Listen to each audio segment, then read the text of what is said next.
and welcome to my world. It's my world out here on this farm where I cook and I sew and I take care of the garden and the farm animals. Most of all, I take care of my husband so he can do a lot of it. It's early and I've done got him fed. He's out of the house for a few minutes. So I'm going to talk to you a little bit about my day yesterday. But I know I'm going to show you this right quick first. This is a double wedding ring that was made by my little grandma. She made. There was my older sister Carolyn and me and Teresa and Denise, and she made all of us a double wedding ring before she passed away when we were still in high school. This is what she made, and she died in 1976, and she made us all the quilt before that. It's all hand pieced and hand quilted, and it's not a huge quilt, and I don't use it. It's been put up for years.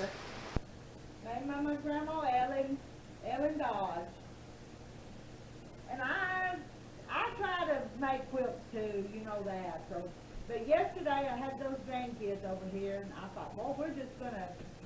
They're boys, they're active little boys. But we got started, and I didn't cut anything pretty much before they got here. I wanted to let them help on it. But that rotary cutter is so sharp, and them little fingers was every place. So I'm going to do a lot of the cutting before they get here. I'll just do the cutting, and I did some of the sewing. What was it? Let me show you. This was Thomas's. Had Thomas sewing, and I was helping him, and he was doing pretty good here at the top part. But it gets down here, and it runs offline. I can fix it for him, but I just said let's just stop, and I'll fix it, and I'll probably just pull that back over there and sew it. I'm going to probably do a lot of the sewing on these. But now that those are cut, we'll trim them again, and when we cut them again, and we'll have these pieces, and then we'll turn them and make a 4-pack, which that's be Thomas's. We're working on it. These are not going to be huge quilts, because I'm not going to make them do a big one, because I think they would lose interest pretty quick if it was pretty too large. And this is James's. You saw him on video sewing on it. We sewed this on here. Now we'll cut it, and we'll sew another piece of this pixel stuff around that.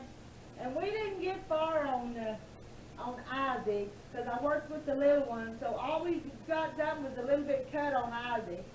But since Terry's been fed and the dishwashers are running, and I'm going to have just a few minutes before I go take care of my chickens in the long barn for the last time.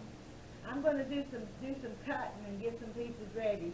But I have to be real careful and keep them kind of separate, or I'll get everything all confused. And what else was I going to say? Oh, this is my last day with chickens. When I go up there after a while, I'm going to work here a few minutes. I'll go up there after a while. It'll be my last day that I'll have to pick up eggs at the factory farm and the long barns. And as someone said, I'm going to refocus my energies into other things that I enjoy doing. And Terry, my husband, he says he's just going to do something else.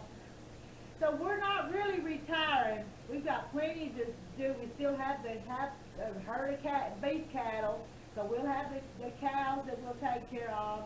And I like my sewing. I've got my quilting machine and my sewing machines, and I can find plenty to do. And I'm kind of focusing a little bit of energy into making these YouTube videos and posting them. I ain't got $1 from it yet. I'm hoping that the channel grows, and someday it's kind of a little side income for me. But if it doesn't, I'll just still come here and talk to you, and you can laugh at my silly stuff.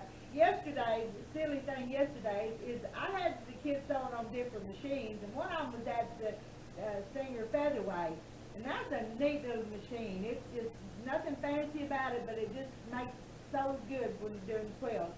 But then I had Fancy went over there, did, you know, all electronics, and you push the buttons to make it do what you want it to do. And had Thomas sewing on that, and he called me over there for some reason, and I went over there, and the thing wasn't sewing. And of course, me and electronics don't ever get along too well, but I just said, well, just get up and let me see what's wrong with it.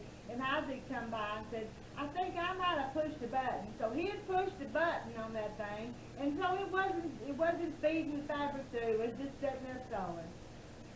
I better just stick with my little simple featherweight, hadn't I? Little old vintage things like me that get the job done and nothing complicated.